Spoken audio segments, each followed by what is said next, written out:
Eu fui convidado para participar desse encontro e me preocupei em encontrar algum problema, alguma temática que fosse simpática, se é que é possível encontrar simpatia nas coisas do horror, né? Mas eu tenho uma simpatia grande por um objeto, por uma personagem, por um ser. São os lobisomens, né? Me encantam de fato. Então, o que eu quis trazer para conversar com vocês foi uma reflexão que eu comecei a fazer não tem muito tempo, sobre os processos de cristalização da licantropia no, no imaginário, no nosso imaginário dito popular. Então, eu vou trabalhar a ideia de lobisomem a partir da história conectada e a partir da teoria da residualidade. Essa é a minha proposta. Se eu serei capaz de fazer isso, aí já é uma outra história, né? Acabei de descobrir que eu posso ficar só numa tela e passando. Que maravilha, cara. Deixa eu sair da onde eu estava e ficar onde eu estou. Muito melhor. Então, vamos nós. Essa é a ideia que eu pretendo, eu não sei se eu vou conseguir, então essa é a ideia que eu pretendo cursar com vocês. Tentar entender o que é licantropia, tentar apresentar algumas questões introdutórias para organizar a nossa cabeça, depois pegar a licantropia a partir da Península Ibérica, chegando no Brasil, perceber como é que isso se materializa na nossa realidade e aí fazer uma análise residualista de um pequeno texto que daqui para pouco a gente vê, tá bom? Esse é o caminho, é o percurso que a gente... Tem uma ideia de conclusão, mas tem certas coisas que eu nem sei se a gente precisa concluir, tá entendendo? Então, eu não sei se eu chegarei em uma conclusão. Então, o que é a licantropia? A gente está trabalhando com um termo que vem do grego, likos e antropos. A gente está falando de lobo, homem, homem-lobo, lobisomem. Esse é o terminho que a gente está aí tentando compreender. Cara,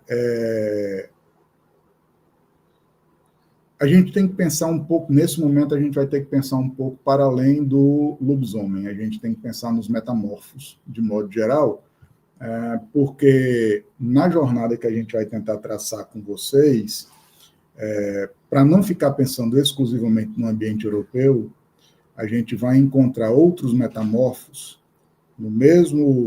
com a mesma proposta do lobisomem em outros espaços para além do continente europeu.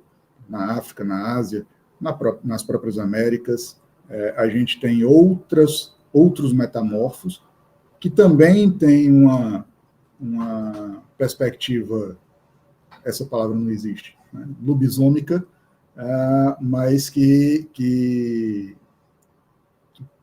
apresenta um paralelismo com o problema da licantropia, a questão da licantropia. E aí, isso reforça a ideia de que o lobisomem, ou pelo menos metamorfos paralelos a ele, podem ser percebidos em vários tempos e em vários espaços. Tá? O Cascudo, o Câmara Cascudo, deixa logo registrado de primeira no... Só um minuto. Geografia dos Mitos Brasileiros, que já foi, inclusive, citado pela Carolina, Geografia dos Mitos Brasileiros, ele deixa logo de entrada a seguinte passagem: o lobisomem está em todos os países e épocas, com histórias espalhadas sob nomes vários, registrado nos livros eruditos, é uma coisa antiquíssima. Enfim, o lobisomem, ele existe. Como é que ele existe é o que nós vamos tentar entender aqui. Eu passo aqui. E aí a gente vai agora tentar mapear ao longo da história da humanidade, os primeiros registros de licantropia. A gente poderia pensar já que eu falei em situações paralelas ao lobisomem, a gente poderia pensar, por exemplo, no deus Anubis lá do Egito. Mas eu não vou pensar nisso porque ele não é um metamorfo. Né? Ele não é propriamente um metamorfo. Ele é um ser híbrido, de fato, desde sempre, chacal humano, né? Então, não entra nessa perspectiva. O primeiro registro que eu consigo mapear, de fato, sobre licantropia, e aí eu tenho que pedir mil desculpas, mas a minha leitura é extremamente limitada, no sentido de que minha formação está no mundo clássico, né? Eu não tenho leituras mais aprofundadas sobre as tradições africanas, asiáticas, né? Então, eu estou limitado pela minha formação no mundo dos clássicos, né? Então, eu consigo recuar até o mundo grego e o mundo romano. E no mundo grego a gente vai encontrar aí a história de Licaon, que é um rei mítico. Esse rei, ninguém tem certeza se de fato existiu ou não. Quer dizer, a gente tem a certeza, mas eu nunca gosto de ter certeza sobre mitos, porque os mitos sempre me surpreendem. Então, é um rei mítico, que reinou a região da Arcádia, e que, em determinado momento, ele recebe no seu salão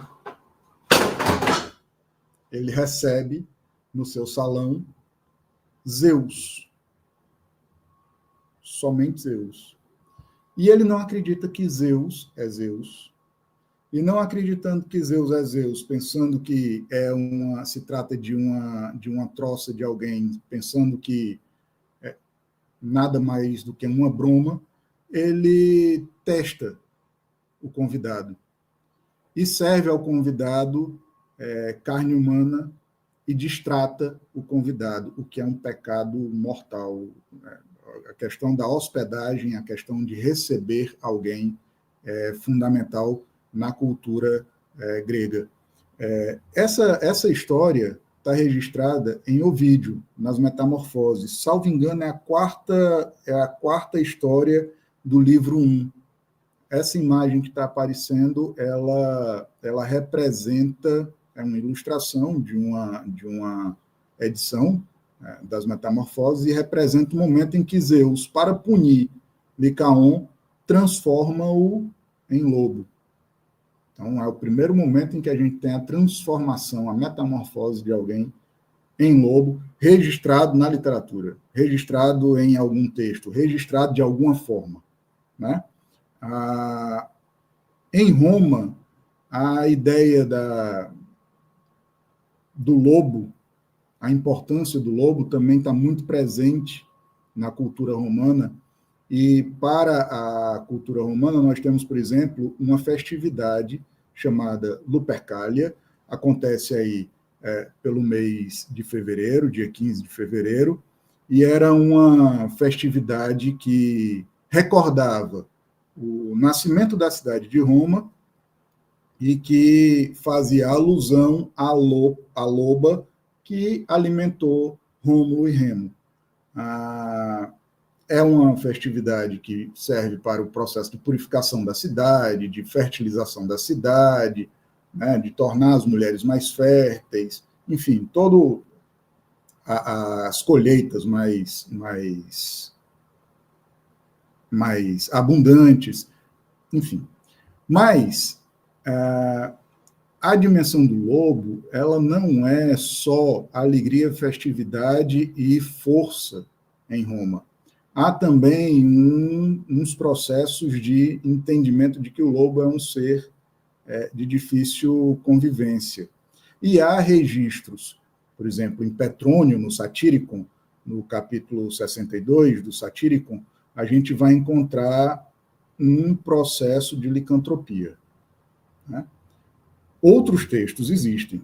Eu estou trazendo 2 aqui que são fundamentais da literatura clássica, mas outros textos existem. Então, o que é que a gente tem? Eu não sei se dá para ler aí com vocês, mas eu deixei aqui o pedacinho do Metamorfoses do Ovídio, destacado, o livro 1, e destaquei a passagem onde a gente vê o processo de metamorfose do Licaon. Está dito, um dos que haviam sido mandados pelos molossianos cortou sua garganta, cozinhou pedaços de sua carne, ainda morna pela presença da vida, assou outros e os colocou à minha frente. Isso é Zeus que está falando. À minha frente na mesa. Aquilo foi o suficiente. Golpeei a mesa e um raio luminoso amaldiçoou a família daquele monarca. Ele fugiu aterrorizado na direção dos campos silenciosos. E aí eu queria chamar a atenção para isso.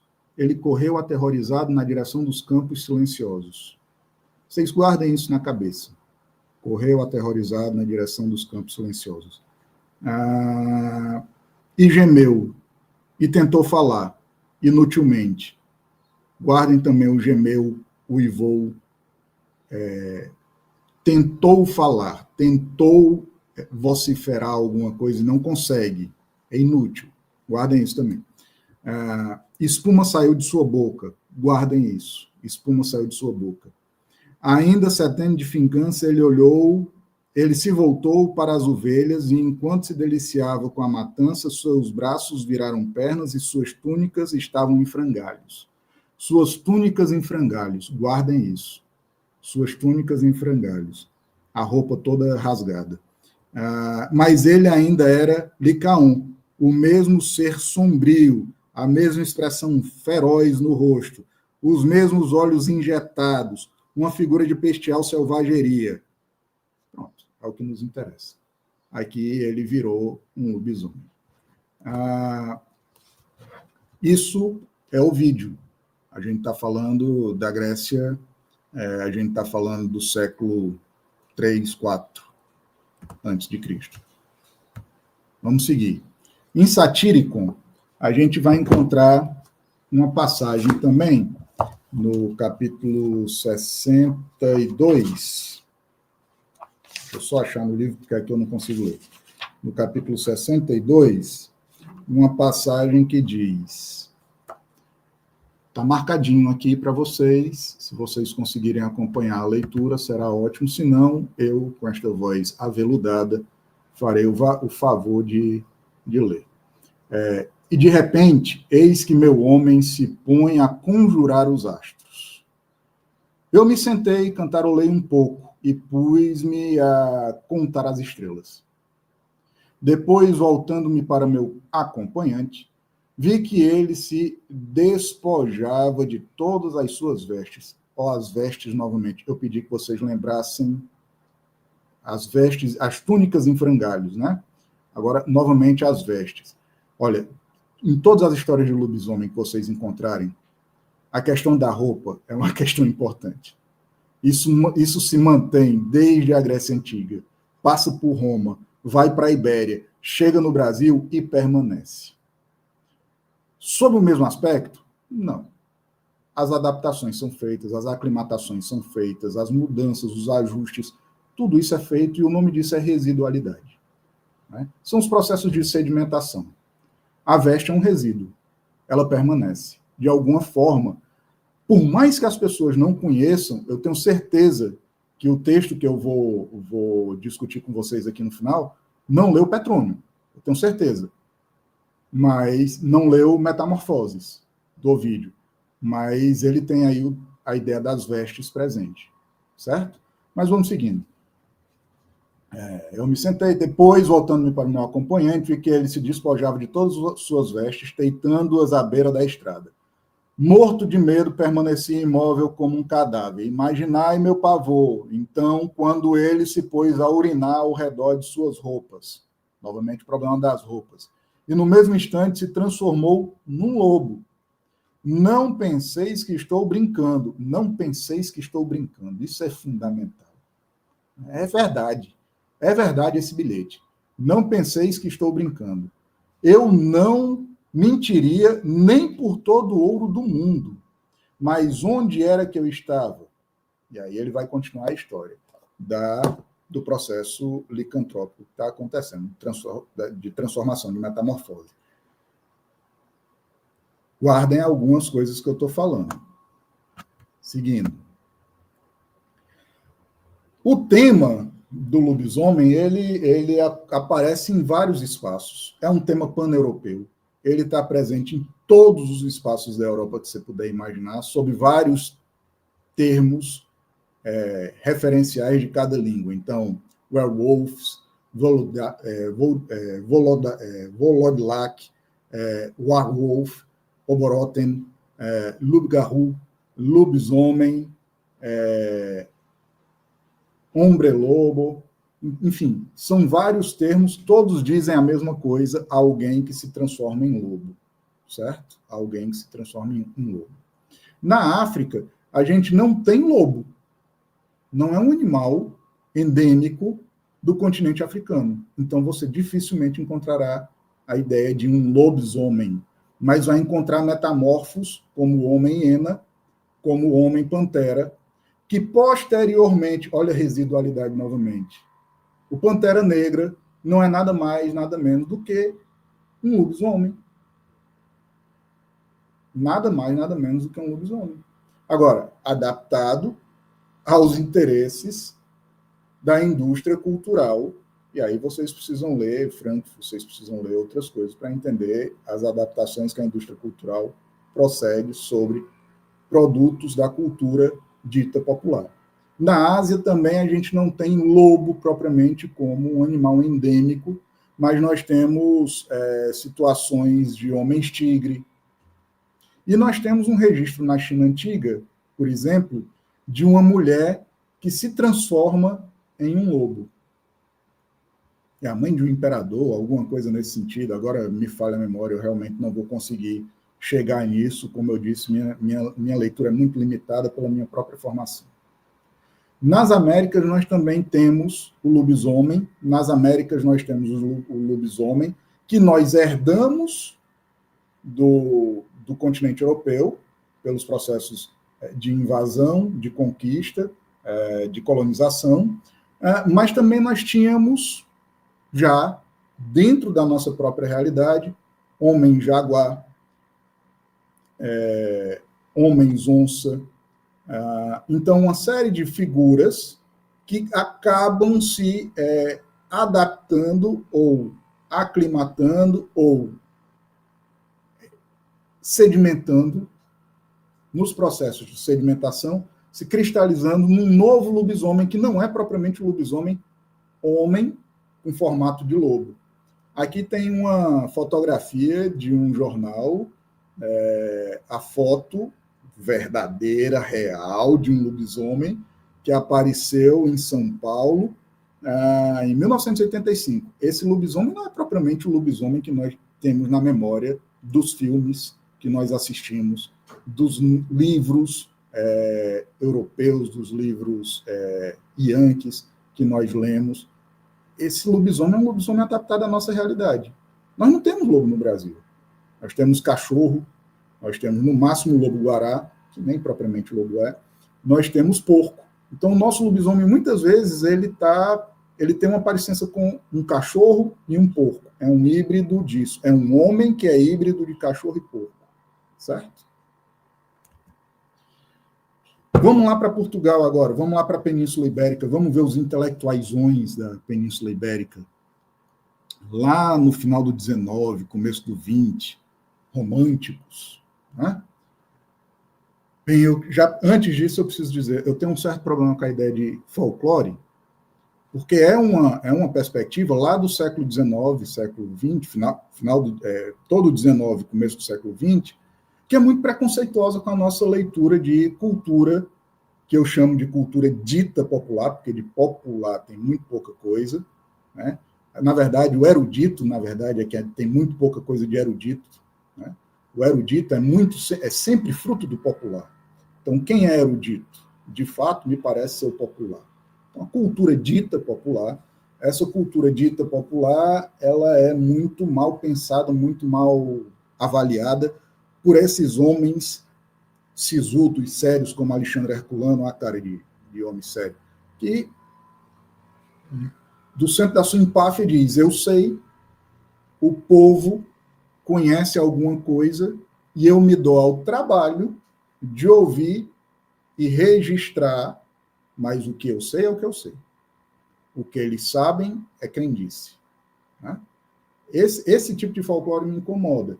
Nós já mudamos muito isso. Talvez o primeiro que tenha, de fato, centrado, olhar com atenção, com responsabilidade, e alterado muito a lógica do folclore, e só agora as pessoas começam a reler o cidadão, é o próprio Câmara Cascudo. Né? Esse cara realmente muda muita coisa. A antropologia auxilia a mudar muita coisa a partir de leituras etnográficas, e a própria história também, a partir da história cultural, vai fazer mudanças significativas nas interpretações daquilo que um dia a gente poderia chamar de temas de folcloristas, temas folclóricos. Mas o que é que o Alexandre Herculano, em um texto de menor importância dele, chamado Opúsculos, né?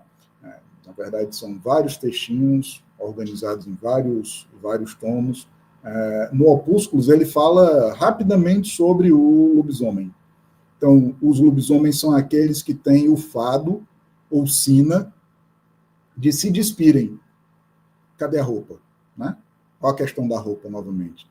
Ficam sem roupa, tiram a roupa se rasga, a roupa se despirem de noite no meio de qualquer caminho. Novamente a questão do caminho. Né? Isso não acontece em casa, isso acontece fora de casa. Principalmente em encruzilhada. Agora a gente está começando num processo de adaptação para a lógica europeia, para a lógica cristã. A encruzilhada tem uma relação com a lógica cristã. Darem 5 voltas, espojando-se, guardem o espojando-se, espojar, ficar rolando como cachorro na areia, né? Espojando-se no chão, em lugar onde se espojasse algum animal. E, em virtude disto, transformarem-se na figura do animal pré-espojado. Esta pobre gente não faz mal a ninguém. É o ponto de vista do Herculano, que talvez nunca tenha cruzado com o lobisomem, porque vivia no gabinete dele. Essa pobre gente não faz mal a ninguém e só anda cumprindo a sua sina no que tem uma cerneira muito galante, porque não passam por caminho ou rua, onde haja luzes, senão dando grandes assopros e assovios. Questão do uivo, do urro, né, desse som animalesco, para que lhes apaguem, de modo que seria a coisa mais fácil deste mundo apanhar em flagrante um lobisomem. Quer dizer, ele está avisando que está passando. O povo apaga a luz, acende a luz e olha para ver se é de verdade. Né? Ele, dentro do gabinete, está ali dizendo que eu não acredito nisso que estão falando. Né? Acendendo luzes por todos os lados, por onde ele pudesse sair do sítio em que fosse pressentido. É verdade que nenhum dos que conta semelhantes histórias fez a experiência. Porque são pobres limitados de inteligência, né? Não são não são como eu, intelectual, homem letrado, homem das luzes, literalmente das luzes, nesse caso. Outro autor importante para a gente vai ser o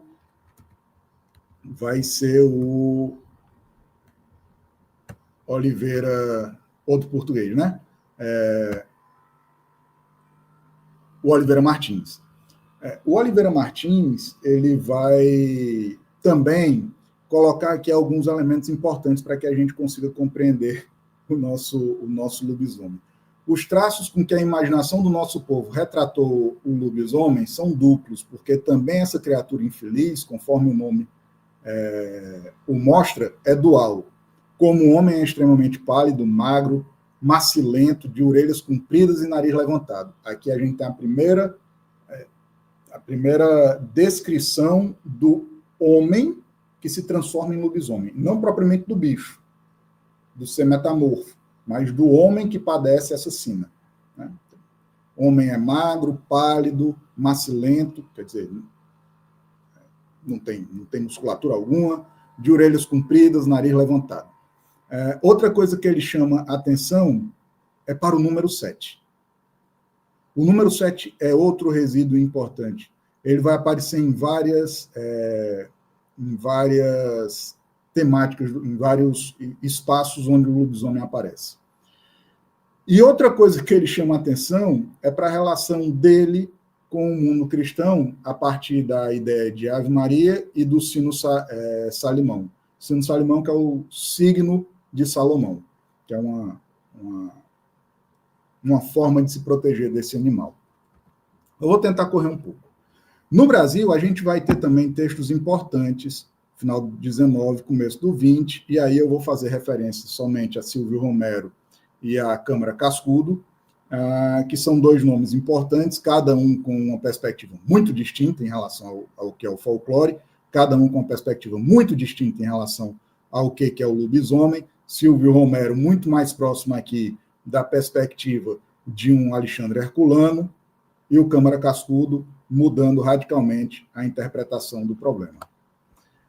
Mas o lobisomem roda ali pela Península Ibérica desde 1515, pelo menos. E aí eu estou falando só de textos porque ele rola desde muito antes. Só que ele rola na fala, no imaginário, e isso não é fácil de captar. Quer dizer, o imaginário do século XIV, XII, XI é difícil de registrar, se não for em texto.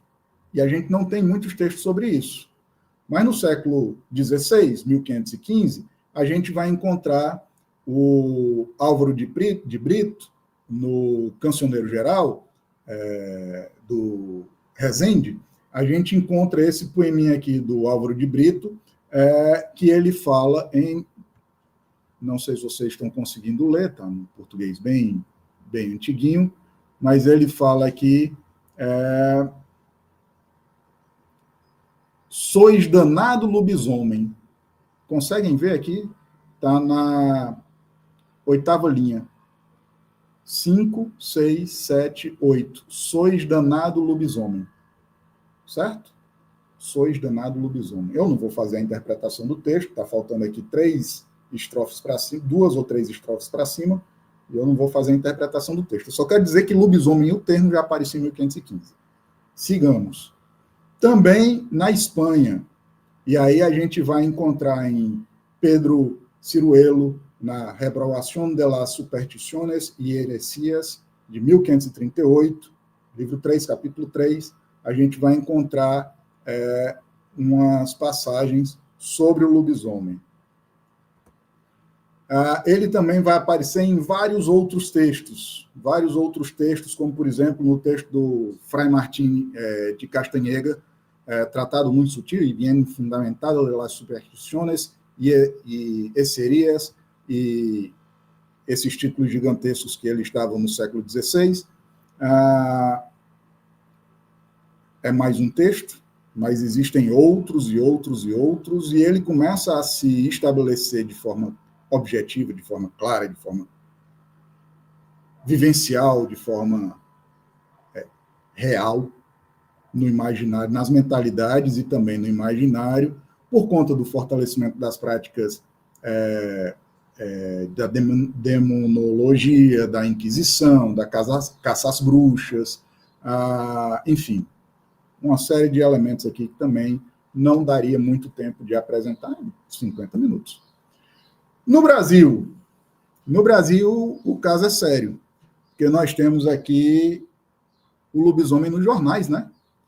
Nós temos aqui o Diário do Nordeste, 2002, salvo engano, mulher que virava lobisomem e outras histórias da cidade submersa do jornal.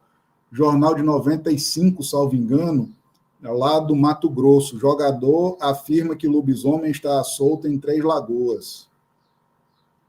Jornal de 88, o meu marido se transformava em lobisomem, eu casei com lobisomem e não sabia. Ela cantou na quaresma e o diabo apareceu. E aqui tem uma imagem do lobisomem que é uma imagem muito particular, né? Enfim, vamos seguindo. Mas o lobisomem também se estabeleceu na nossa cultura dita popular num espaço que é maravilhoso, que é o cordel. E aqui eu trouxe só algumas imagens de capa de folheto, para vocês verem que o lobisomem aparece em várias histórias. Por quê? Porque não existe só um lobisomem. Existem muitos lobisomens. Existe lobisomem no Piauí. Carolina sabe disso. E no Piauí não existe um lobisomem. Existem vários. Existem lobisomens no Ceará. Existem lobisomens em São Paulo, no Rio Grande do Sul. Existem lobisomens no Brasil, de modo geral. E eles são registrados. E o engenho humano, a capacidade de inteligência humana, registra isso, por exemplo, nos nossos folhetos. E eu queria conversar com vocês sobre o folheto, que é um clássico, O Lobisomem Encantado, do Manuel da Almeida Filho. Eu não vou ler o folheto todo, apesar dele estar todo aqui na apresentação, eu não vou ler o folheto todo, porque não daria tempo, mas eu fiz alguns recortes aqui no texto. E eu queria chamar a atenção. Na Fazenda Mata Escura, olha aí. Lembra que eu disse, guardem algumas coisas na cabeça? Lembra lá das metamorfoses, em Ovídio? O Licaon saiu correndo para a Mata Escura. O nome da fazenda onde esse lobisomem aparece é Mata Escura. Como é isso? Por que é isso? Na fazenda Mata Escura, perto da vila de Formoso, começou a correr um bicho tão feio, tão horroroso, que para desencantá-lo, não chegava um corajoso. Com o tamanho de um homem, aqui é a descrição do animal, com o tamanho de um homem, dizia que o bicho tinha o corpo cabeludo, parecendo uma pantera. Uma pantera. Cabeça e dentes de lobo, unhas e braço de fera. Afirmavam que os dentes do dito animal mediam mais ou menos meio palmo, quanto os lábios se abriam, temendo a destruição, até as pedras tremiam. Tinha as mãos de um macaco. Ó as adaptações para a nossa fala, né? Tinha as mãos de um macaco, com as unhas encurvadas, como as aves de rapina. As garras eram afiadas, que, passando nas pessoas, as deixavam retalhadas. Diziam mais que os dois olhos, como fogo, alumiavam. Olha os olhos de fogo que estavam lá no Licaon, que estavam lá no Satyricon. Imitando duas tochas, no escuro faiscavam. Várias pessoas que viram, só em contar se assombravam. E aí segue a história, e eu não vou ficar lendo toda a história, mas só esses quadrinhos, e fazendo as relações residuais importantes. Nesta vila da Mata Escura, nesta vila, que não é mais a Mata Escura, é uma outra vila onde nasce o nosso herói, né? O herói que vai pelejar contra o lobisomem. Nesta vila havia um moço que tinha desencantado os bichos da redondeza, por isso era apelidado Desencanta Lobisomem, por todo mundo aprovado. Era Raimundo Mesquita, que falava sem segredo.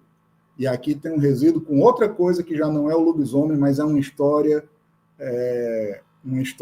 da carochinha, uma história dessas do mundo fabuloso, do mundo das fadas, história dos contos de fadas, que é o Homem Sem Medo. Né? E aí depois vocês procuram a história do Homem Sem Medo e vejam se não se encaixa com isso. Que falava sem segredo, sou mais duro do que aço, mais forte do que Penedo, não acredito em visagem, nem tenho medo do medo, que era o refrão que o cara da história lá da carochinha cantava. Eu não tenho medo do medo. Não sei como sou, não sei. Não entendo a compaixão, que é um outro sentimento que no final da história do homem que não tinha medo, ele também não tinha e também vai procurar encontrar esse sentimento. Não entendo a compaixão, não me comovo com nada. Não creio em assombração. Parece que não possuo nem alma nem coração. Era essa questão aqui, era só para lembrar de um outro resíduo que não tem a ver com o lobisomem. Mas vamos voltar para o lobisomem, que é o que nos interessa. Eu ainda tenho 10 minutos. Por minha felicidade, meu pai tinha me ensinado uma oração que sabia que o avô tinha deixado para quebrar o encanto de qualquer bicho encantado. O Raimundo Mesquita vai matar o lobisomem encantado. Mas quando ele está se apresentando, aparece um velhinho, esse ser sábio. Esse ser sábio, velhinho, vai ensinar para ele uma oração. Porque para matar lobisomem, ninguém mata assim com a unha da mão. A gente mata, mas mata com oração.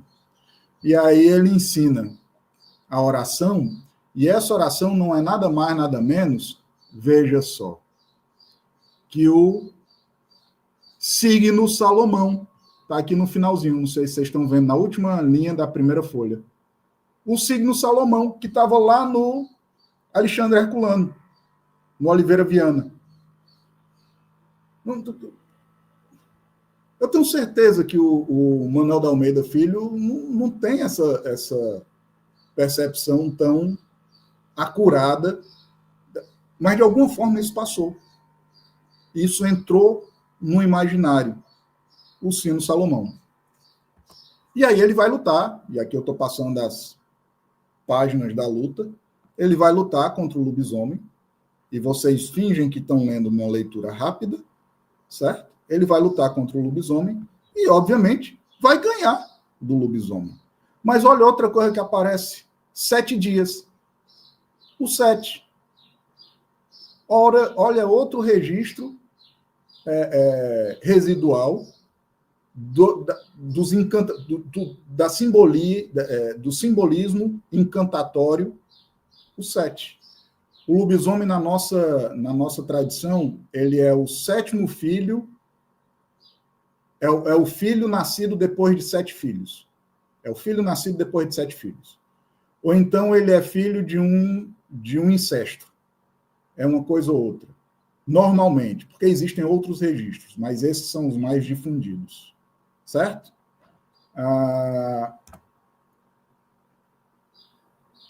E aí, 7 dias, signo Salomão, e aí ele vai discutir, vai apresentar para a gente o feitiço, a reza, o encantamento do signo Salomão. Fazer uma estrela de 6 pontas, feita no meio dela, pulou, virou as roupas novamente, agora não as roupas do animal, mas as roupas do herói, porque esse encantamento tem a ver com roupas, né? Virou as roupas às avessas, depois a faca passou no vão das pernas 6 vezes e os 2 sapatos trocou. Esse é o ritual para ele ficar forte, para a faca endurecer e para ele conseguir vencer o lobisomem. Porque o lobisomem só é vencido se ferido, só é vencido se atingido a golpe. Aí a prosa Yankee inventou a ideia da bala de prata, mas aqui é no facão mesmo. A gente mata lobisomem no facão. E aí tem uma coisa também, um outro resíduo que não tem a ver propriamente com lobisomem, mas tem a ver com as mentalidades medievais. No final da história, depois de... Quem é o demônio da história? É o lobisomem. É claro, a gente está tratando do lobisomem encantado, mas olha quem é que é o culpado da história. Está lá no final, gravado, marcado em vermelho, porque a mãe do extinto, do lobisomem que morreu, na mata sendo chegada, correu, abraçou o corpo, torta de pranto banhada, disse, meu filho, perdão, eu fui de tudo a culpada. A culpa é da mulher. Não tem nada mais medieval do que isso. Quer dizer, nós somos muito medievais nesse aspecto ainda. A culpa é da mulher. É só ver o que é falado. Nós somos muito medievais. E me parece que quanto maior a classe social, mais medieval o cidadão é. É só ver esse pessoal que vive falando de constelação familiar, por exemplo. Vamos seguir. Eu não quero entrar em detalhes polêmicos.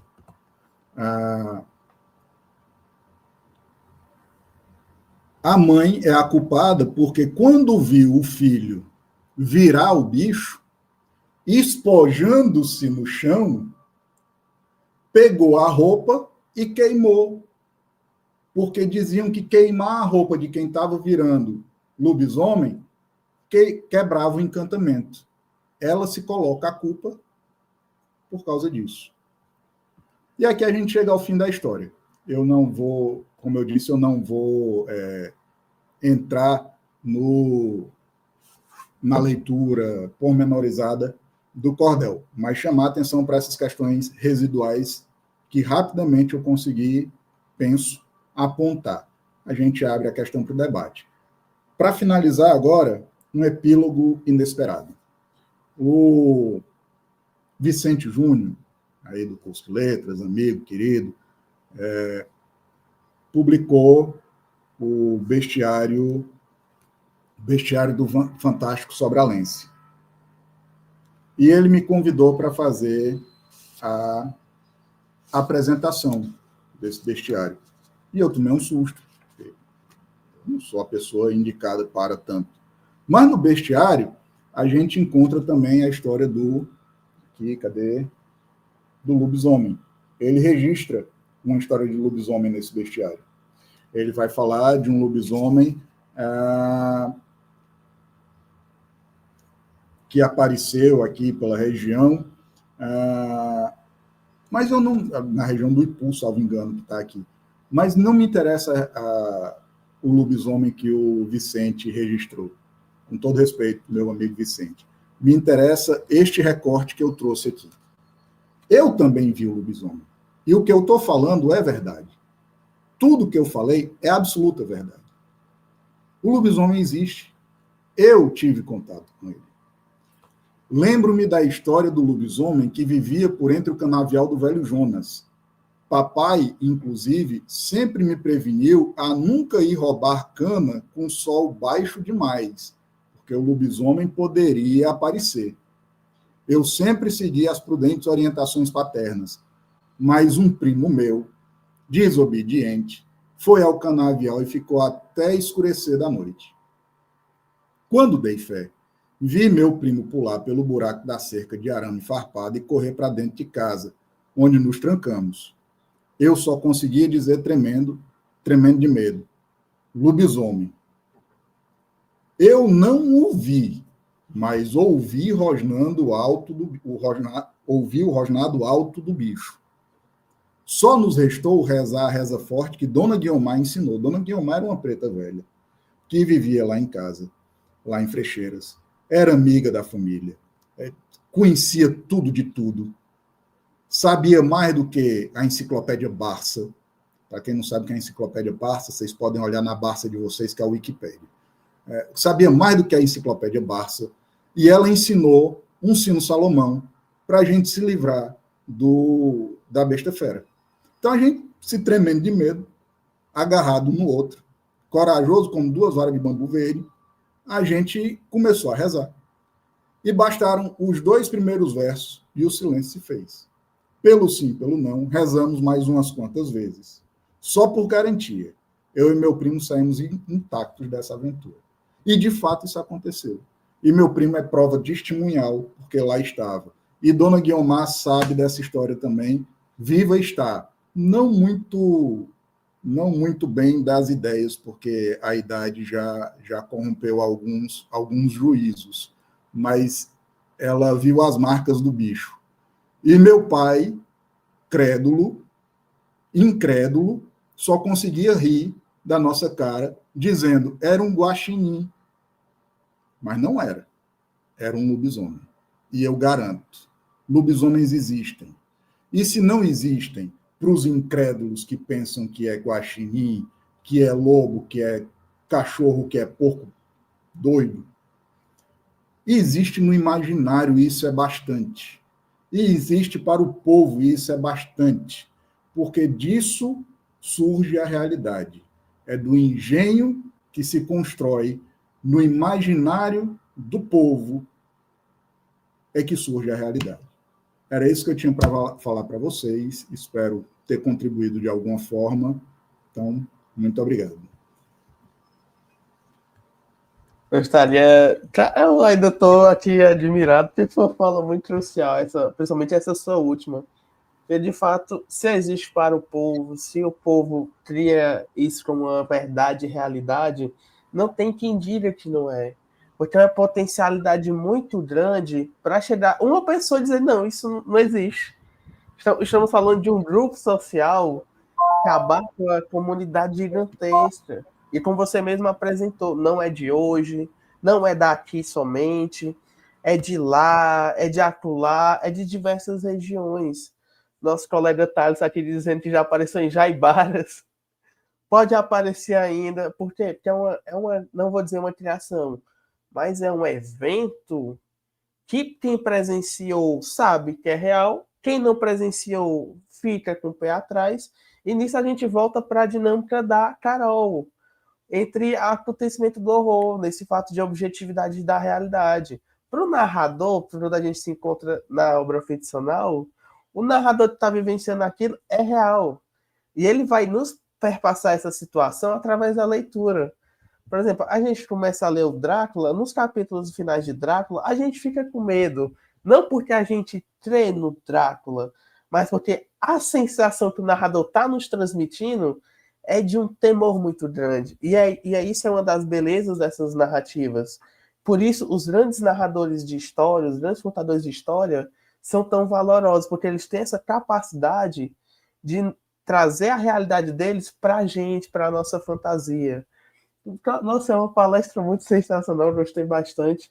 Agora o meu amigo Samuel vai ficar com a parte de mediações das perguntas, lendo alguns comentários do chat. Nesse momento a gente vai ter essa discussão, certo? Entre os comentários, os momentos aqui. Espero que o Samuel já tenha alguns em mente. Se ele tiver algumas perguntas dele, já pode começar pelas dele. A gente vai ter essa conversa geral, tá? Ah, e gostaria de lembrá-los, tá? Que o professor Tito ele tem um canal no YouTube do Grupo de Estudos em Residualidade do Antigo Medieval, que é o GERAN. O link está nos comentários aqui da transmissão. Eu vou até exibir aqui para vocês, tá? Já foi enviado.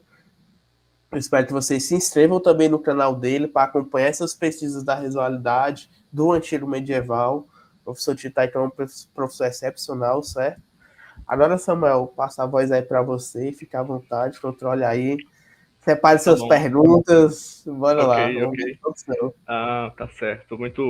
Primeiramente, bom dia, né? Eu tô aparecendo agora só no finalzinho, mas eu tava lá no começo, né? Eu sou o Samuel Agostinho. Quem é do curso de letras deve me conhecer, né? De Outros Mundos, do GLIC aí, né? A gente fala sobre literatura contemporânea e sobre quadrinhos também, adaptações da literatura para quadrinhos, né? Aí hoje eu estou aqui para conversar um pouco sobre vocês, para mediar essas perguntas, né? Aproveitar esse momento sobre falar sobre o fantástico, sobre é, o sobre o folclore essa interferência essa influência na literatura, porque de certa forma o folclore também cria uma literatura, né? Foi muito interessante, professor Tito, você ter mostrado, né, o seu exemplarzinho do bestiário, porque eu também estou aqui com ele em mãos, eu já estava com ele em mãos, já ia perguntar sobre o prefácio que você escreveu, né? Eu ia perguntar também, eu gostaria que você fizesse algumas colocações, porque isso se relaciona muito com o que a professora Carolina disse, né? Sobre o caos e o oratório, sobre como é construída, né, essa cultura dito popular, né? Porque o professor Vicente Júnior, inclusive, coloca, né, na apresentação dele, no prefácio, ele coloca isso como o disse-me-disse, né? Ele chama isso de disse-me-disse e chama isso de uma literatura, sim, é uma literatura oratória, por assim dizer, né? Que se constrói ao redor do imaginário popular, ao redor do que as pessoas comentam, e aí o disse-me disse por quê? É porque alguém me disse, aí eu digo para outra pessoa, e depois essa pessoa diz para outra, e aí já perdeu o controle, já perdeu. Nós não temos mais domínio. Mas as histórias não fogem, tipo assim, não fogem do que era inicialmente. Alguém pode inventar um detalhe ou outro, mas as histórias, as lendas que são contadas, né, pelo menos as que são narradas aqui no bestiário, porque aqui é o bestiário principalmente sobralense, né, ele fala sobre outras cidades, outros municípios do Ceará, mas é principalmente sobralense, e ele consegue organizar todas as lendas que a gente conta aqui de uma forma não necessariamente verídica, apesar de que é posto de uma forma verídica, mas de forma coerente, né, porque querendo ou não é real, né, é real, mesmo no imaginário coletivo é real, né. Então, eu queria saber o que vocês dois têm a falar sobre isso, né? Falar sobre o disse-me-disse, como que essa literatura oral, né? sei que é um pouco contraditório falar, mas é posto assim, literatura oratória, como ela é construída, né? Ao redor disso.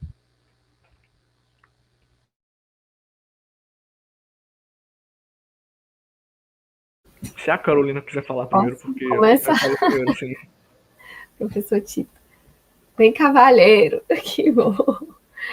Gente, sobre esse disse-me-disse, eu acho que, inclusive, é importantíssimo, porque, na verdade, acho que o que alimenta, né, esse nosso imaginário são essas nossas experiências com a realidade. E nem todas as experiências com a realidade, elas devem se dar por uma via do racional, né? Muitas vezes o racional, ele é permeado por esse mágico. Né? Acho que desde que o mundo é mundo, a gente entende o mundo através de uma experiência com a realidade. Essa experiência também se dá através dessa magia, desse medo do desconhecido. Né? Então, todas essas ameaças externas, essas ameaças que aparecem sobre a figura de seres sobrenaturais, elas também são experiências com a realidade.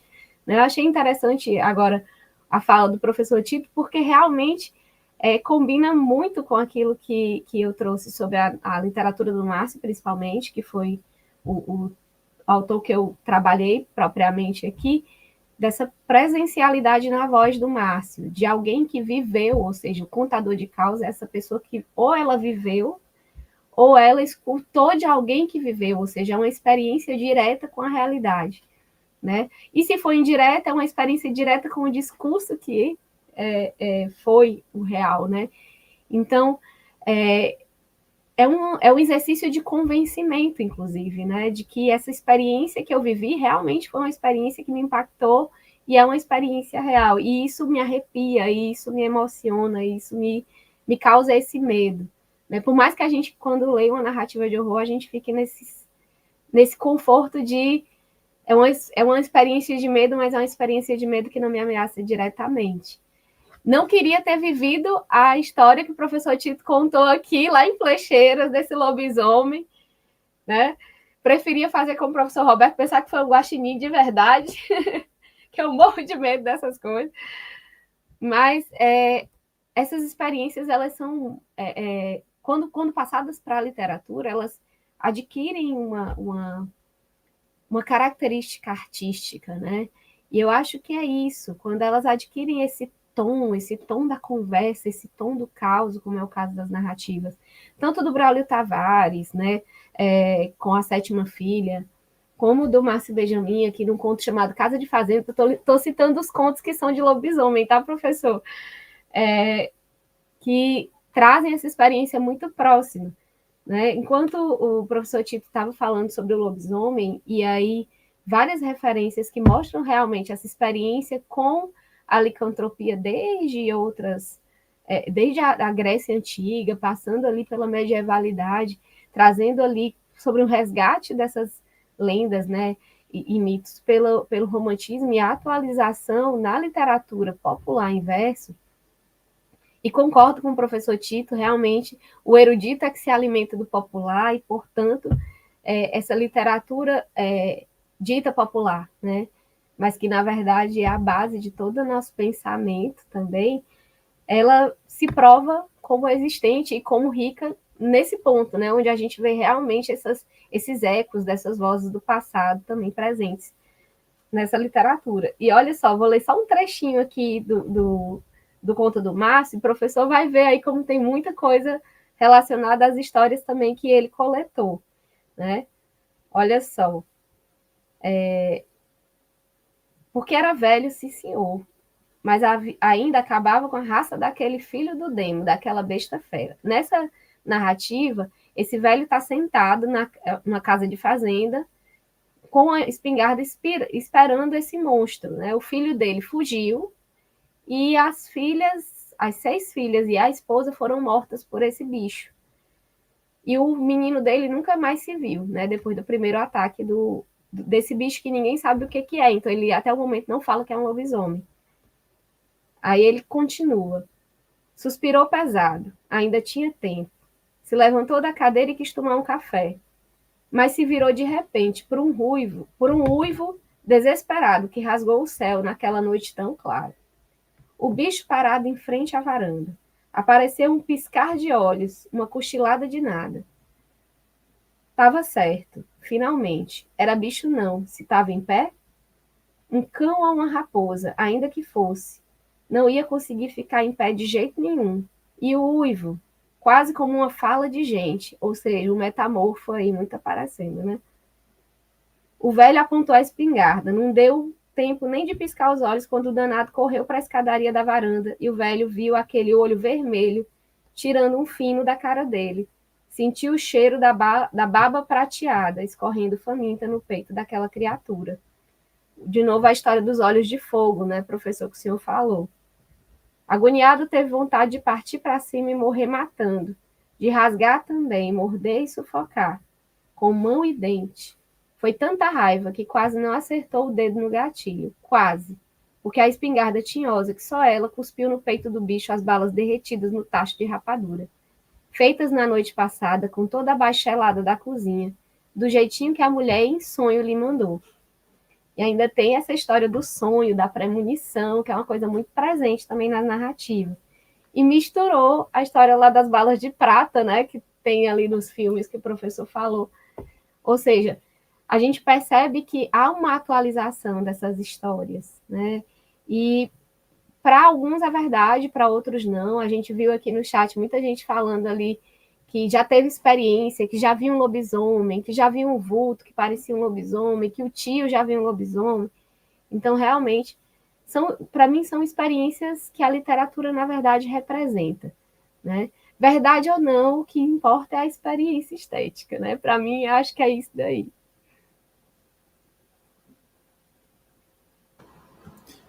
A Carolina falou uma coisa importante, que a gente, quando conta os causos, a gente prima pela verdade. Eu tenho uma certa discordância, porque, na verdade, quem fala a verdade não prima por ela. Essa é a questão. Quando a gente fala o que de fato aconteceu. Eu contei o caso do lobisomem, mas em Frecheiras eu vivi muita coisa. Assoviador, lobisomem, batatão.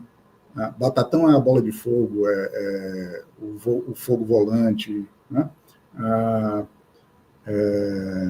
Vela que acendeu sozinho e saiu voando em cima por dentro do quarto.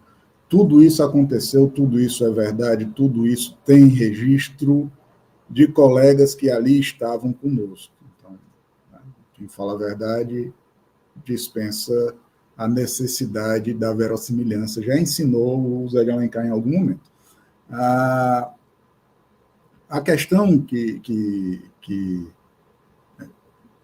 me interessa, que tem me interessado ultimamente, é a capacidade de registro que a memória coletiva tem.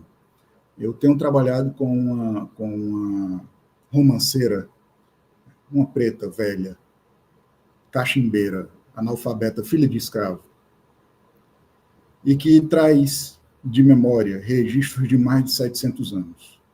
Como é que uma pessoa dessa consegue, cara? É claro que não é ela. É claro que é o mundo que está ao redor dela. É claro que ela está coletando, ela tem uma percepção de realidade, ela tem uma percepção, ela tem um nível de cultura, um nível de erudição, que a nossa erudição acadêmica é incapaz de entender e pretensiosamente não respeita. Então, isso me interessa profundamente. Eu entrei agora numa jornada, que eu estou quase ficando louco. A quinta-feira passada, eu participei do Encontro de Humanidades da Federal do Maranhão, apresentando um trabalho sobre Dona Militana, que é esta preta velha, que é meu objeto de estudo. Tem sido meu objeto de estudo. Ontem à noite, eu apresentei trabalho sobre Dona Militana eu acho que é o 15º, agora eu estou na dúvida, mas eu acho que é o 15º, Encontro de História Antiga, Encontro Internacional de História Antiga e Medieval, também no Maranhão. Hoje de manhã estou eu aqui conversando com vocês.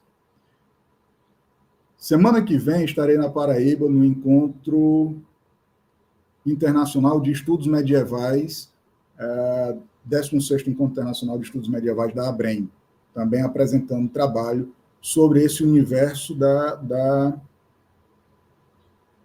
memória coletiva. Isso me fascina, cara. Isso tem me fascinado e isso tem sido o motor dos estudos que a gente tem desenvolvido dentro do Geran. Amanhã de manhã, o Geran terá encontro presencial. Quem for do curso de letras aqui da UVA, como é presencial neste caso, quem for do curso de letras aqui da UVA está convidado no CCH, amanhã a partir de 8h30, nós estaremos de portas abertas com a fala do professor Cassiano Celestino sobre residualidade. 15 dias para frente, a gente tem uma participação mais do que especial do professor Chartier, falando sobre resíduos, memória coletiva, nos textos de Shakespeare. Este será online, então todos estarão convidados a participar no canal do YouTube do Geran. E assim a gente está construindo uma série de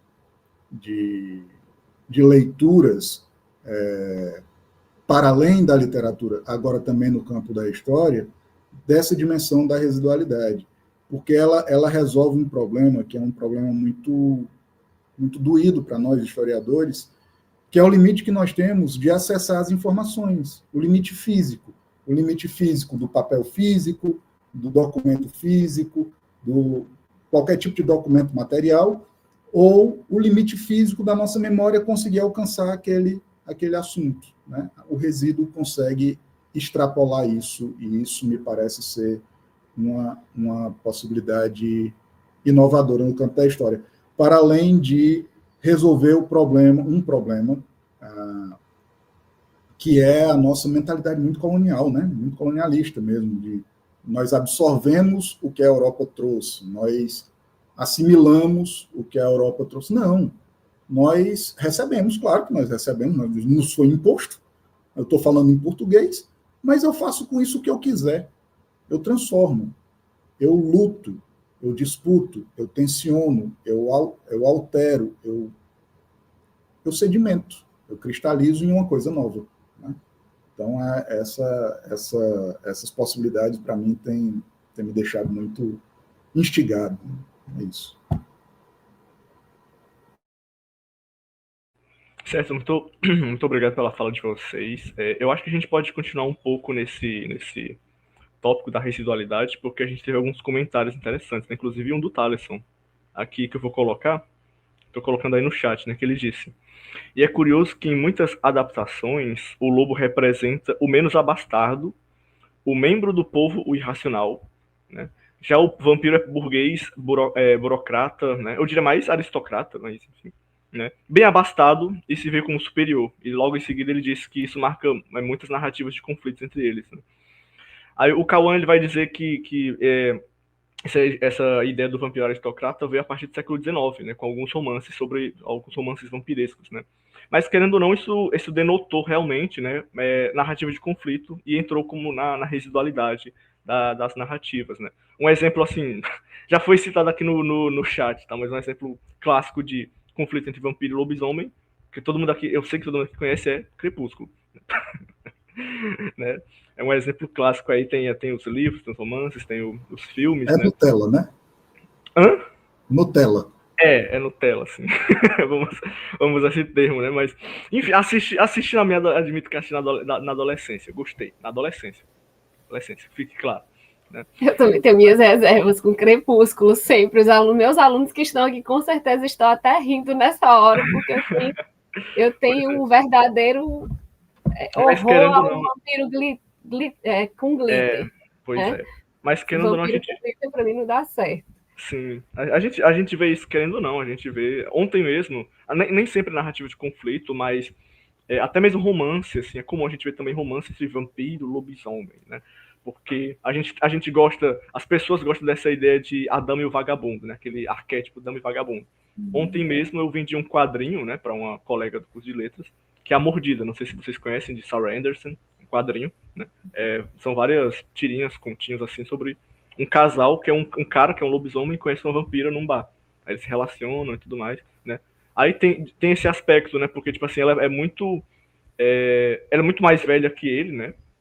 Tem uma parte que mostra uma pintura de 1700 e bolinha dela, e ela toda aristocrata, bonitinha, né? Numa pintura com vestidinho daqueles lá, né? Bem aristocratas mesmo, bem coloniais, naquela época colonial. E ele é só um lobisomem, é um vagabundo, bebum, assim, que usa camisa do estilo grunge dos anos 90, assim, parece o Kurt Cobain, inclusive, né? E serve para criar esse arquétipo, né? Esse contraste entre, né, a dama e o vagabundo, né? Tipo, né? A gente vê muito isso, né? Muito comum. De novo, né? Marcas da residualidade, né? Inclusive, a gente vê muito lobisomem na cultura pop, né? Eu queria voltar, né? A esse assunto, porque a gente falou muito do lobisomem nos registros históricos. Eu achei interessante a gente estudar, porque. Deixa eu tirar um comentário aqui. Sim, achei interessante a gente estudar, porque eu não conhecia muito desses registros, né? Mas o lobisomem foi uma lenda, se tornou uma lenda, né? E um folclore que se consolidou na cultura pop, tá aí até hoje. A gente vê coisas de lobisomem o tempo todo, né? Inclusive, acho que foi o Cauã Carvalho, ele falou que o pessoal que fez o filme do Nosferatu, né? O diretor. Então tem rumores de que vai ter um filme de lobisomem, né? Mas, enfim, deixa eu procurar alguns outros comentários que eu tinha achado interessante, mas eles ficaram para trás aqui, tá? Vocês podem ir falando sobre isso que eu falei, se quiserem, que eu procuro os comentários, tá? O professor Tito pode falar aí que a figura do lobo foi a central. Não, tem um elemento aqui que é importante, que é o lobisomem na cultura popular, na cultura pop, né? E tem as adaptações, literalmente as adaptações. Como eu falei, o Pantera Negra pode ser entendido como lobisomem, um lobisomem adaptado a uma outra realidade, um outro personagem, já que o Samuel gosta dos quadrinhos, vou falar de um quadrinho clássico agora, que é o Fantasma. O Fantasma, na verdade, ele é um super-herói que não tem poder. Ele é um cara forte, expert em lutas, mas ele tem um alter ego.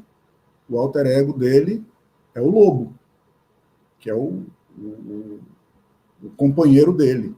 Ele tem um lobo cinza que está ali do lado dele em todos os momentos. Ele tem um elemento não metamórfico, né? Mas uma relação muito íntima com esse universo. Então a gente tem que pensar, a gente pode pensar a dimensão do lobisomem não só na figura metamorfoseada em lobo, mas nos valores, nas qualidades, nos arquétipos que pesam sobre a figura também, né? E aí tem muita coisa. O lobisomem inclusive, virando, assim como o Drácula, porque são duas figuras muito pop, né? Virando personagens de comédia, né? Então, eu gosto muito, não posso negar. Eu gosto muito. O Drácula eu nunca vi, vampiro eu nunca vi. Eu só posso falar das coisas que eu de fato vi. O vampiro não. Porque quem conta causa não mente.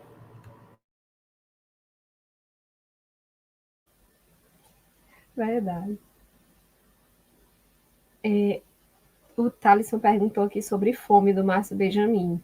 Olha, eu estou sem o livro aqui, porque o que eu tenho realmente é o Kindle. Eu vou ver se eu resgato aqui meu Kindle. Mas, assim, é uma narrativa de vampiros. Vampiro não, perdão, de zumbis no sertão, né? E essa narrativa, ela é motivada por elementos muito próprios do sertão, como a seca, como a miséria, a fome, né? Eu vou até ver se eu consigo resgatar aqui só para mostrar para vocês a capa do livro. Mas a gente percebe que é isso, é um apocalipse zumbi em um sertão castigado pela seca. Eu acho que vale a pena a leitura, inclusive para quem quiser fazer a leitura de Romaria. Essa é a capa do livro, né? É interessante, o que eu andei gostando muito, Thalisson, desse livro, eu ainda estou na progressão, ainda não terminei de fazer a leitura completa, mas o que eu gostei bastante foi perceber o Márcio Benjamin um pouco roteirista aqui, sabe? Para quem não sabe, o Márcio, ele além de escritor de literatura de horror, ele também é roteirista e cineasta. E nesse livro aqui eu consegui sentir mais dessa experiência do Márcio roteirista, sabe? Então as sequências de ação, elas são muito mais frenéticas em relação, por exemplo, ao que a gente vê tanto em Sina quanto nos outros, né? Agora e Maldito Sertão, que foram os textos que eu li dele. Mas eu ainda estou na progressão, então não vou te falar muito sobre esse zumbi ainda não. Mas ele é um zumbi que surge exatamente... Na verdade, o cenário é esse. A água não mata a sede. Na verdade, a água causa sede nesse sertão apocalíptico. Então, não há esperança. É uma coisa assim bem... você fica pensando assim que a experiência de um sertão árido, que não existe forma de melhorar, né? E aí a fome, ela ataca exatamente nisso. É bem interessante. E é uma narrativa pós-apocalíptica também, mas muito ambientada no nosso cenário árido do sertão. Eu acho que vale a pena a leitura. Se quiser, a gente pode progredir nessa leitura juntos, né? Eu comecei agora exatamente por causa do interesse em ler Romaria, que o Márcio disse que é uma continuidade desse romance aqui, mas que pode ser lido sem necessariamente você ler o Fome, mas que é o mesmo universo, né? É quase o ensaio sobre a cegueira e o ensaio sobre a lucidez. Você pode ler os dois separados, mas se ler junto é melhor, né? De Saramago. Bem, é só porque o Thaleson colocou aqui, eu já fui aproveitando, porque o Samuel estava se organizando. Não, perfeito. Foi bom falar desse livro, porque você tinha falado antes, eu me interessei, só que eu perdi o nome, né? Mas eu não conhecia, irei ler, porque eu gosto muito. Sim, eu salvei aqui, eu te dei print, obrigado. Mas eu sou fissurado por história de zumbi, eu gosto muito. E também me interesso por sertão, né? Infelizmente isso foi imposto, né? Como o professor Tito, ele falou que a gente é imposto a culturas estrangeiras, né? Infelizmente isso veio do faroeste, né? Aquela cultura estadunidense, assim, né? Mas apesar de ter sido imposto, né? Tem gente que critica, você consome muita coisa de fora. Mas assim, é porque a gente realmente é imposto, não é culpa nossa, a gente é imposto a esse tipo de cultura, só que a partir disso a gente pode buscar nossos próprios interesses, né? É o que eu tô fazendo agora. Aí quando eu soube que tem uma história de zumbi... não. Figuras, né, também. Oi? Eu acho que é interessante porque a gente ressignifica essas figuras e, tipo assim, eu confesso que antes eu tinha um pouco de preconceito com narrativas de zumbi porque eu pensava nisso, é uma imposição estadunidense e tudo. Mas quando a gente lê narrativas como essa do Márcio, a gente percebe que ele coloca um zumbi meio que como essa figura marginalizada, né? E a gente percebe que essa marginalidade do zumbi, ela vem para fazer a gente enfrentar e refletir sobre certas questões sociais. E aí a gente pensa também naquelas outras narrativas de zumbi que são mais famosas, né? Tipo a Noite dos Mortos-Vivos, né? Dos filmes e tal, que a gente pensa, poxa, é só aquela narrativa de horror, com aquele povo caindo nos pedaços e tudo, mas que você vê, né? O próprio Stephen King coloca isso em Dança Macabra. São narrativas de horror político.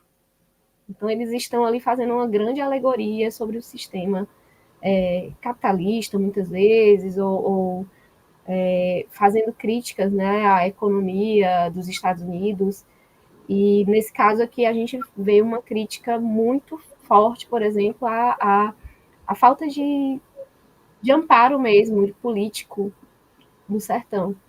Né? É bem interessante. Desculpe, pode falar. Você tinha terminado. E ainda que fosse uma mera imposição yankee sobre a nossa cultura, desde 1920 e antes disso, a gente já aprendeu a antropofagia, né? A gente pode receber. A gente recebe, não tem problema nenhum. Agora a gente faz o que quiser com isso. Isso, exato.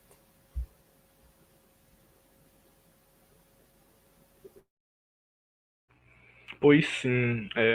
Também tem outro comentário interessante que eu vou usar para dar um destaque aqui para nossa professora da UFA, que é a Adriele, né? Que ela disse, né? Ainda nos interiores, quando a gente estava conversando ainda sobre os lobisomens, né? Na apresentação do professor Tito. Ainda nos interiores, zona rural, esse tipo de lobisomem ainda existe. Eles são metamorfos que se transformam em animais diversos de acordo com o local em que se espojaram, né? E é aquela parte que a gente está falando sobre realmente a metamorfose, né? A partir da fauna do ambiente, né? Porque realmente no Brasil a gente não tem lobisomem, né? Mas por quê? Aliás, não, lobisomem tem, né? Mas no Brasil a gente não tem o lobo, no máximo o lobo-guará, que é quase o bichinho, quase uma raposa, né? Raposa parecendo um bolo de laranja, né? Mas enfim. Mas a gente realmente não tem o lobo que a gente está acostumado a ver, né, na cultura yankee, né, em outros países da Europa. Mas tem o lobisomem, né? Por quê? Né? Por que não pode ser o homem-guará? Alguém comentou aqui que no Brasil seria o homem-guará, né? Seria o homem-onça, não sei, alguma coisa do tipo, né? Mas realmente é interessante. Inclusive, eu gostaria de contar rapidamente aqui, não vou tomar muito tempo de vocês, vou contar rapidamente a história que eu tive com o lobisomem, né? Porque meu avô dizia que matou o lobisomem a bala, né? Acho que o avô de todo mundo já contou, assim, que ou era o lobisomem ou matou o lobisomem a bala. Por isso eu não botava muita fé, não, né? Mas quem sou eu pra dizer que meu avô tava mentindo, né? Aí um dia eu conheci um cara que falou que o avô dele era lobisomem, que foi morto a tiro. Aí eu pensei, pronto, meu avô matou o avô desse cara, né? Mas, enfim, não falei isso pra ele, não queria ter conflitos com esse cara, né? Mas posteriormente começaram a rondar rumores, né? De que tinha um lobisomem rondando no meu bairro, né? Toda noite ele aparecia lá, aparecendo, vestido de preto, assim, com roupa rasgada. Aí eu pensei, não deve ser verdade, não. Aí toda noite eu ia lá pra cima, ficava na janela e esperava ele aparecer. Até que um dia, não vi. Eu tô brincando, não vi lobisomem nenhum, não. Né? Mas eu ficava esperando, né? E isso me fascinou tanto, né? Que, tipo assim, ficou na minha cabeça, né? Que chegou um dia que eu cheguei a escrever um conto sobre lobisomem. Até eu escrevi um conto. Tipo, é algo tão disseminado e foi tão, assim, tipo, tá na cultura pop, né? Que até eu cheguei a escrever um conto sobre lobisomem. Eu tô só esperando um concurso da UVA e aparecer pra publicar junto lá, pra submeter, né? Mas é interessante como essas coisas ficam na cabeça, né? A gente estuda lobisomem, vê lobisomem em todo canto.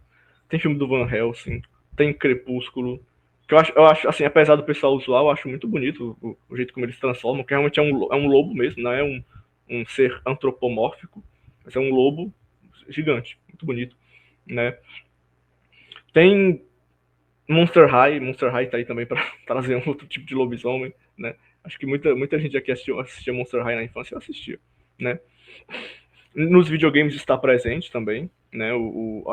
A gente tem. Falaram quando falaram da Rasga Mortalha aqui no chat, né, alguém falou sobre a literatura Lovecraftiana, que ele também tem um tipo de pássaro lá que anuncia a morte, né? E existe e a gente vê essa.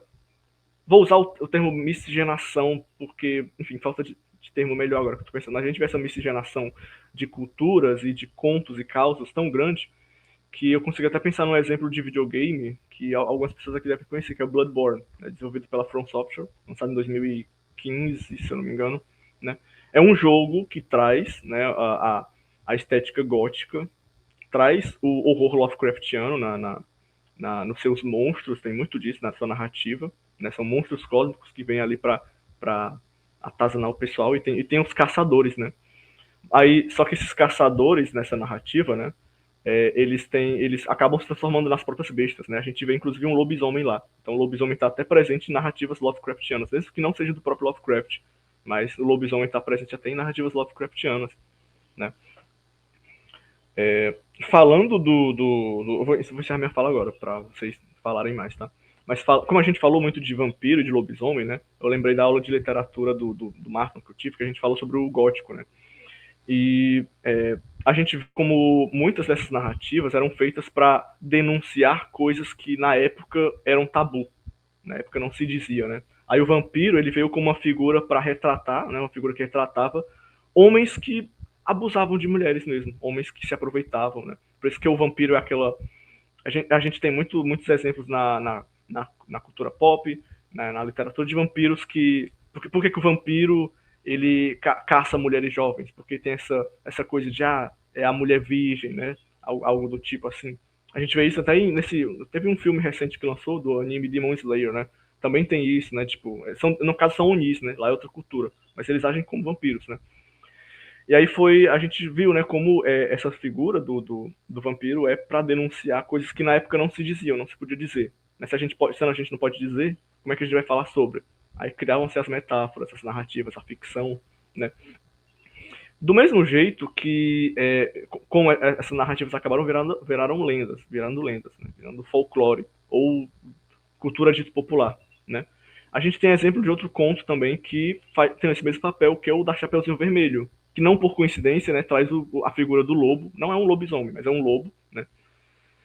Qual era o papel realmente? Era denunciar, né? Era alertar as crianças para não conversar com estranhos, né? Não ir para a floresta, não aceitar a ajuda de estranhos ali, homens que podem acabar, né, fazendo alguma coisa com elas, né? Não, talvez por coincidência ou não, né? Tá ali, são figuras próximas, né? Hoje em dia são figuras próximas. Então, e esses contos, nesses causos, trazem esse mesmo papel, né? Eu não sei o que vocês acham disso, eu gostaria de ouvir, inclusive, né? Se vocês puderem falar. Aí eu encerrarei minha palavra aqui para vocês falarem à vontade, tá?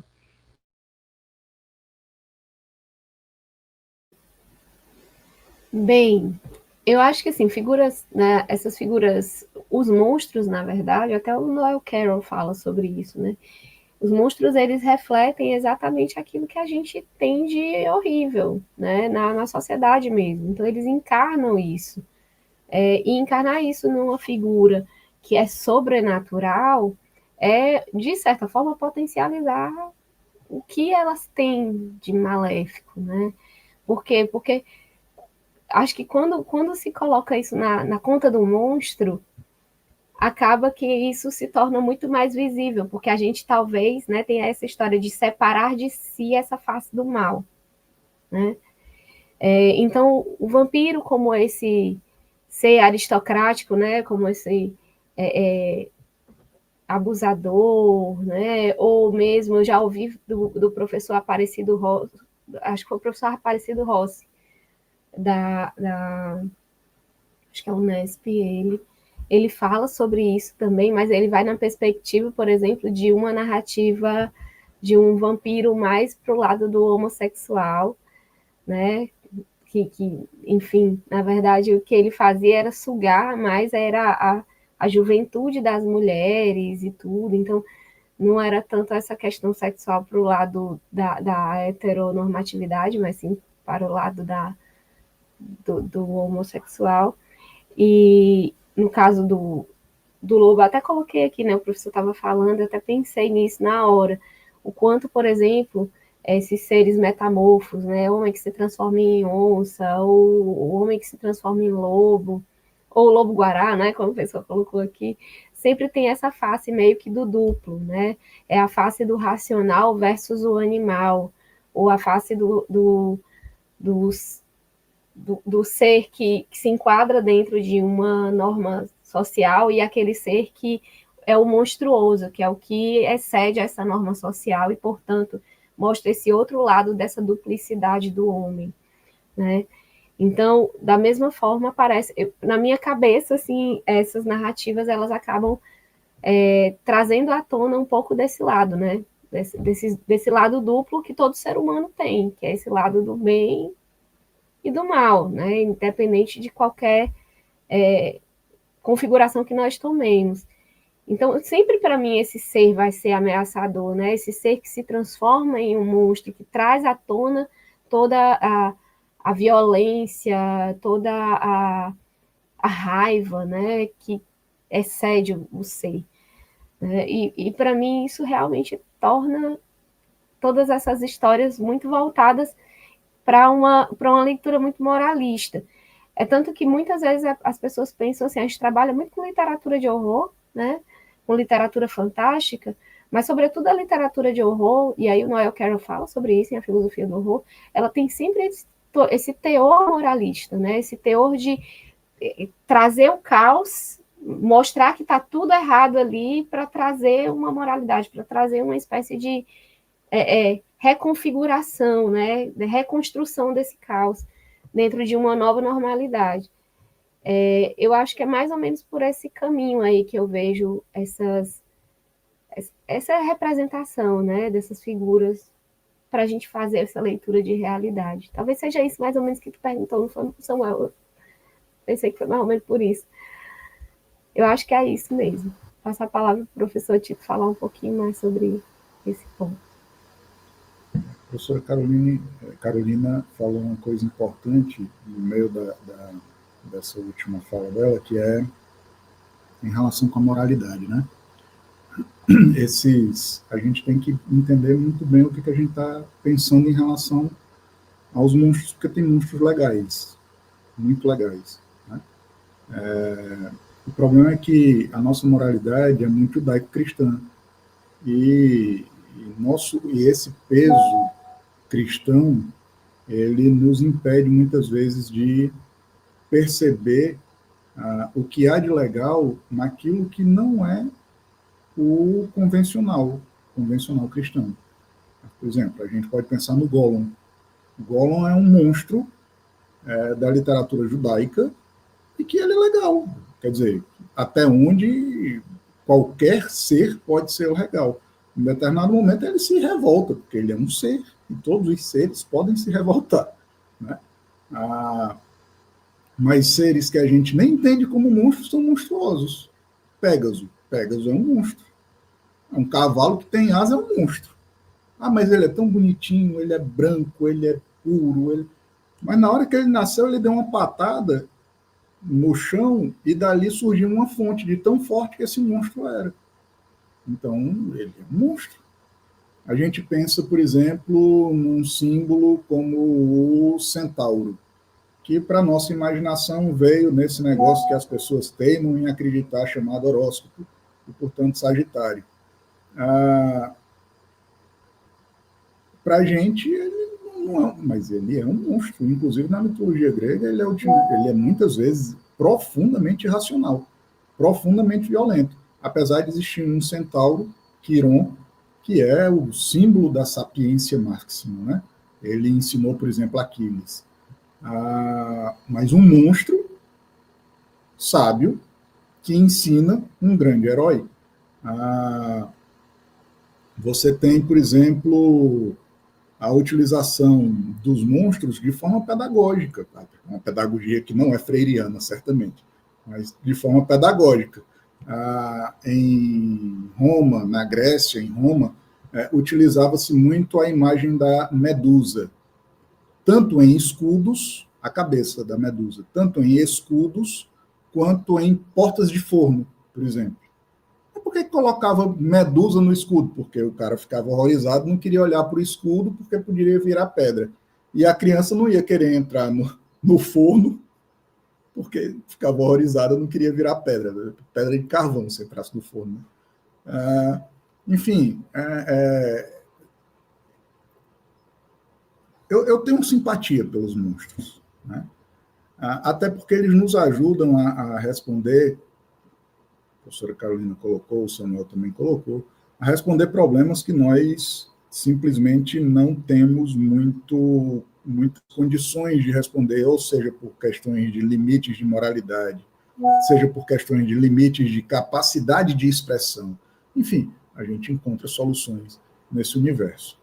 Eu gostaria de encerrar somente assumindo aqui uma pergunta de uma... Eu não vou saber dizer quem foi, porque eu também não vou mais achar. Talvez o Samuel possa encontrar, mas diz respeito a Câmara Cascudo. Câmara Cascudo como um cara do integralismo, se isso não interfere na escrita, ou na recepção, ou nas apropriações que nós podemos. Cara, não. Câmara Cascudo é um homem do tempo dele. E a gente tem que entender ele como homem do tempo dele. Assim como Nietzsche, por muito tempo, foi entendido como um nazista. E nem sequer existiu o nazismo na época de Nietzsche. Apropriaram-se das ideias de Nietzsche no nazismo.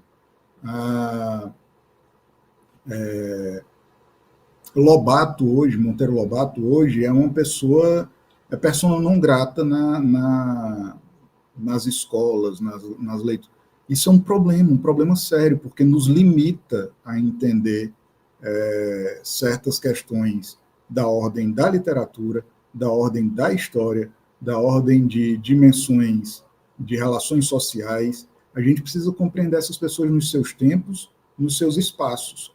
Obviamente que assumir posturas políticas, posturas preconceituosas, posturas misóginas, que essas pessoas de outros tempos, outros espaços praticavam, se nós assumimos isso hoje, aí nós temos um problema sério. Mas compreender essas pessoas nos seus tempos, nos seus espaços, fazendo a crítica devida e não o cancelamento. Cancelamento não é crítica. Cancelamento é empobrecimento intelectual. Se nós pegamos essas pessoas fazendo a crítica devida, tranquilo, sem nenhum problema.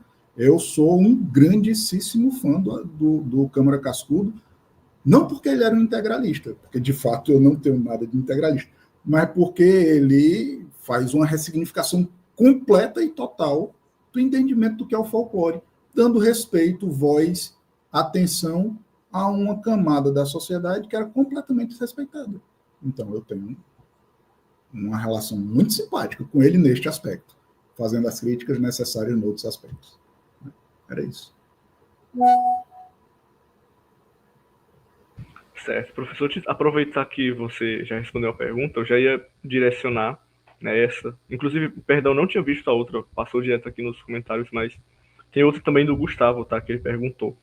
Eu acho que o cordel Lobisomem Encantado é um desses exemplos, mas você pode se sentir livre para responder essa pergunta que ele fez. Professor Tito, a licantropia já foi associada historicamente a homens coléricos e de índole violenta? Ele perguntou. Então, dou-lhe a palavra. Eu acho que tanto Carolina quanto eu falamos meio que um pouco sobre isso, talvez tangencialmente. Está vendo para que a gente estuda trigonometria? Para saber como usar tangente. Tangente é só tocando na beirada. A gente não entrou no círculo trigonométrico ainda. Tangencialmente o assunto. Esses monstros, muitas vezes, eles servem para expressar valores, questões, dores, sentimentos que nós não conseguimos expressar por quaisquer motivos que sejam. Limites morais, limites de expressão, enfim. Então, sim, e aí a gente vai tentar encontrar, posteriormente, em outros momentos, a gente vai tentar encontrar explicações para esses monstros, para essas aberrações, para esses... Então, a gente pode fazer uma leitura de o cara que se porta como um lobo. Inclusive, essa é uma figura muito comum nos desenhos animados mais antigos, né? Passa uma mulher no meio da rua, o cara vira um lobo, né? Então, a gente pode associar isso, quer dizer, talvez aqui seja uma dimensão muito mais da psicologia. Então, eu tenho limites para chegar no profundo dessa resposta. Eu só posso ficar mesmo na dimensão da metáfora, na dimensão da análise social do problema, né? Mas as questões mais psicológicas ficam fora da minha alçada.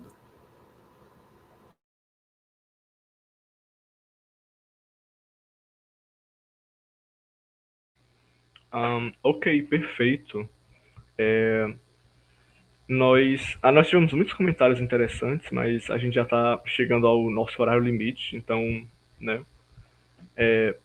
Eu gostaria de perguntar primeiro se vocês gostariam de ter mais alguma coisa para falar, mais algum colocamento sobre o dia de hoje, ou sobre os comentários que a gente viu. A gente teve muitos. Eu agradeço também a participação de todo mundo que estava aqui na live, comentando, participando, relatando, né, seus causos, né, que não são mentira, como a gente sabe, né? Mas, professores, se vocês quiserem falar alguma coisa, algum colocamento final, alguma observação, por favor. Bem, eu gostaria de agradecer, então, a Universidade Vale do Acaraú pelo convite, né? Dizer que nós estamos aqui na Universidade Federal do Piauí desenvolvendo aí um trabalho com pesquisa na área de literatura fantástica, estudos do insólito ficcional e sobre o mal na literatura. com o NUPLIFT, né, que é o Núcleo de Pesquisa em Literatura Fantástica, Fantasia, e também no GEMAL, que é o meu grupo de pesquisa, chamado Grupo de Estudos ali, Pesquisa sobre o Mal na Literatura. Nós temos uma páginazinha no Instagram, em que vocês podem entrar em contato com a gente. Alguns pesquisadores, inclusive eu soube hoje pelo Thalisson, que uma das minhas orientandas de mestrado vai mediar uma fala da Luana, acho que é no último dia do evento aqui da UVA. E, assim, a gente tem trabalhado com o insólito ficcional em várias vertentes, não somente no horror, né, que é o que eu trouxe hoje. E, enfim, né, fica aí aberto esse canal de contato para que a gente possa também conversar mais vezes. E aproveitar já também aqui o espaço para convidar quem tiver interesse em continuar leituras de contos fantásticos. Aos sábados, nós estamos aqui com a ação curricular de extensão na UFP, que é aberta também ao público geral, e nós nos reunimos todos os sábados a partir das 4 horas, presencialmente aqui na UFP, mas também online, com transmissão online, foi através desse clube de leitura, que é o Limbo, que eu conheci o Thalisson. Então fica aí o convite para todo mundo. O Limbo também tem uma página, lá no GEMAL tem as informações sobre o Limbo. Dá para, então, vocês se inscreverem, participarem. Quem for da graduação, precisar de ação curricular, né, complementar, tem certificado também. E é isso. E muito obrigada mesmo, né? E agradecer também a parceria do professor Tito. Foi um encontro muito feliz aqui na UVA, com o professor Tito. Lembrar também que a gente tem aqui um grande carinho pelo professor Vicente Júnior, pela professora Margarida Timbó, que são aí, professor Vicente, inclusive, esteve na minha banca de doutorado, né? Professora Margarida, minha amiga ali de muito tempo na UFC. Então foram foi uma manhã de encontros felizes, né? Falando sobre aquilo que a gente gosta, então foi maravilhoso. Muito obrigada. Também eu só tenho que agradecer ao pessoal do curso de letras, aos organizadores do encontro, agradecer ter sido lembrado, enfim, inesperado, inclusive. Agradecer o encontro com Carolina, estou à disposição, Carolina, para o que você precisar. Samuel também sempre estarei à disposição para o que vocês precisarem. Aqui no curso de História nós temos o GERAN, Grupo de Estudos em Residualidade Antigo-Medieval. No curso de mestrado da UES, onde eu estou como professor colaborador, nós estamos dando uma disciplina agora lá sobre teoria da residualidade e cultura dita popular. As investigações no campo da residualidade e da cultura dita popular têm crescido significativamente, não só aqui no Ceará, mas no Brasil e fora. Nós estamos com colegas na França, na Argentina, em Portugal, na Espanha, discutindo esses problemas, essas questões, enfim. Então, a gente está sempre à disposição para levar a palavra, né? E converter novas pessoas em residualistas, tá bom? Então é isso, pessoal, muito obrigado, é um prazer, foi um prazer, estamos sempre à disposição para vocês. Bem, eu repito que eu que agradeço, eu que agradeço o pessoal do CA também, que está organizando a Jornada Gótica, né?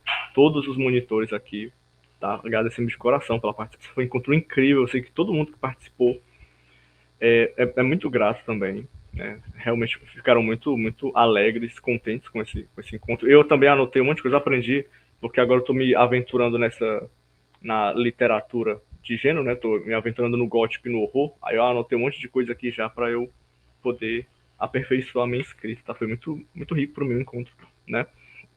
Gente, quem está aqui assistiu até aqui, né? De novo, obrigado. Por favor, apareçam à tarde. Eu vou até pegar aqui a palestra virtual. À tarde teremos encontro de novo, tá? Vamos continuar com os encontros a partir das 2 horas, 14 horas. Pelo YouTube, vamos compartilhar o link E o tema da live vai ser Angústias e Terrores Noturnos, a literatura gótica de Lúcio Cardoso, como a gente falou, né, mais cedo dele. E a convidada vai ser a professora doutora Marina Faria Sena, da UERJ, tá? Então, por favor, compareçam, apareçam, assistam, participem, tá? Mais uma vez, obrigado, porque não só por causa dos professores, a gente não teria esse momento sem os professores, mas a gente também não teria esse momento sem vocês, tá? Então, né, encerramos por aqui e muito obrigado a todos, tá? É isso, tchau. Espero poder rever vocês, espero rever vocês na live também, os participantes. E é isso, gente. Vamos encerrar por aqui, tá? Muito obrigado de novo. Tchau. E é isso.